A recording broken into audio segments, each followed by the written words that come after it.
So you got direct pressure points where it's actually moving the club, Yep. and indirect that move it, but they're not as active. They're passive. Yeah. They're participating, but they're passive. Yeah. So the lag pressure point is passive for swingers, if you will. It's aiming, but it's not thrust.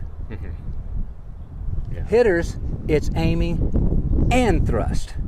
So you can absolutely feel number one, but I want you to pay attention to number one right now. Drive against the heel, that right hand against, because that's what that active drive exerted against. But if you want to put 50% of number three in there, you won't get any argument from me. You ought to be aware of both. Do one, then do three, then do one and three. I mean, I know what Trevino said when he started hooking the ball too much. Get a candy wrapper, make sure he held that candy wrapper on his thumb. Yep. You know, coin works too. I've done that many times. Yeah. So that's there you go. See, I really like that action. So that's different. And that's a nice angled hinge too. Very good. Beautifully done. Beautifully done. Thank you. That's a different. Like I always say to my students, you're only as good as your last intention. And I hope it's a good one. Drive that right toward that baseline and toward the low point of the stroke. Yeah, we're not creating a flat spot. You're going to drive right down through that impact plane line all the way to the low point plane line. You're going to, I wrote a post one time years ago. There you go. You obliterate the impact plane line on your way to the low point. You're not trying to swing along that. Yeah, you're tracing, but you're obliterating that line going to the low point, because there's your true control. It's in the ground. Club it's further down that inclined plane. See, I had a big deal with Gary Wire, and he was head of instruction for the PGA at one time.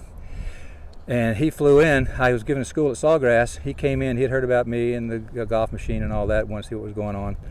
So he flies in with his assistant. They both got these black, beautifully done PGA jackets with their crest on and all that. And I finished up with a lecture, geometry of the circle, showing how you had inside-out impact, but you don't shift the plane line. Well, he comes out at lunch break. He comes out and says, "That's not right. The plane line tilts out to the right." I said, "No, it doesn't. The club's moving inside out, but the plane line doesn't shift." He said, "Well, yes, it does." I said, "Why do you say that?" He says, "Oh, hey, back it up. It's okay. I'm listening. It's in Hogan's book, 5 Lessons." Oh, okay. And in fact, this is in Hogan's book with 5. It shows it here. Shows the plane line shifting this way. Then it gives a bird's eye view, just in case you missed it, plane line shifting. And then it gives you a worm's eye view. Ravioli gives you 3 drawings where it starts here and then it shifts. Worm's eye view, regular view, bird's eye view. But Hogan, the book is wrong. Hogan knew that the club approached the ball from the inside out. He knew that. He did it. His compatriots did it. How do we get this across to the people? Well, Ravioli says, why don't we, if it's going to the right, then this plane must shift out to the right. And Hogan says, well, I guess so. And so that makes the book. But if it actually does shift to the right, you're going to hit pushes or pull, but draws, because you set up a closed plane line. What happens, I explained to Mr. Wyron, is you're going further down the same plane. Further down the same plane. The club's moving inside out. You're going further down the same plane, the baseline. And when it hit him, it was literally like he got sucker punched. He's sitting there with we had his jacket off now, because we had these little school desks in there, in this little conference room where you write like that. And he had his jacket off, hang on the back there. Most of the time he had his jacket on. I got him doing little drills with my son's 3-year-old little plastic club, and we're going mirrors and we're just going through the sections. There he is, head of the PGA Director of Instruction doing it. I'll give you the picture. Anyway, bottom line is, it was like somebody just sucker punched him. I mean, he literally, it hit him. God dang, this guy's right. The baseline doesn't shift. You're going further down the same plane until you get to low point. Then you're up and around. They were on lunch hour. He goes and sits down at that desk and starts scribbling. He doesn't stop scribbling. He didn't even have lunch that day.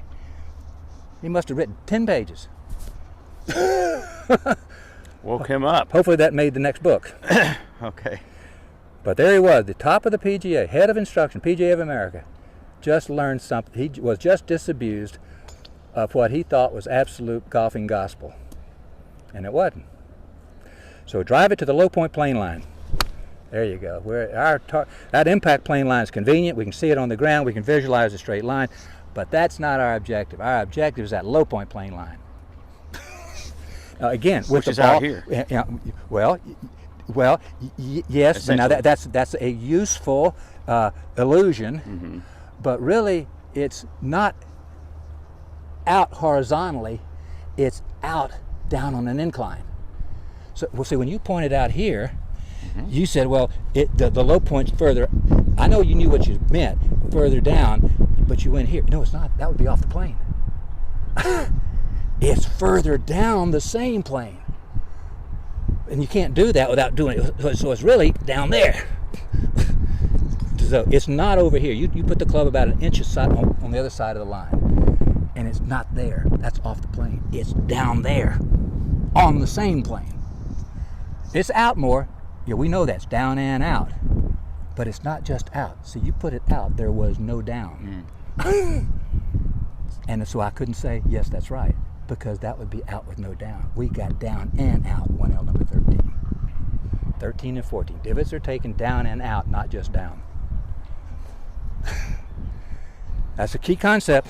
This is your orange impact line. It's here. But that low point plane line is down on that same plane. It's a little further out and a little further down. But it's not out here. So you put it here, you said it's here. No, it's there. Oh, you're okay. I know where you are now. Yeah, down and out. And this is the line you're going to. Your ball's sitting here. Mm-hmm. That's our arc. Let me do that for the camera. Right here, the ball's sitting here. That's our arc, not here. We're not taking a divot like, we're going. And the further back you put that ball, the wider these lines become. And the deeper those, hold that please. Hold this one here. Oh. The deeper that divot becomes. The more you move the ball to the low point, the more shallow it becomes. Until finally, at low point, there's no divot at all. Because you're already all the way down. But if you move the ball back in your stance, you're moving it. Remember, you got a low point defined, it's opposite your left shoulder. Yeah. And that ball comes back in your stance, back in your stance, back in your stance, back in your stance, back in your stance. You're moving that ball up plane. Right. So, and see, and that's really kind of an important thing. Particularly, you're hitting these little punch shots, right? You watch on a windy day, and I didn't watch the Players' Championship, but I'm sure I would have seen it. On a wind, this is some good knowledge for you, really good, and it's worth the time to tell it. Good. You'll see so many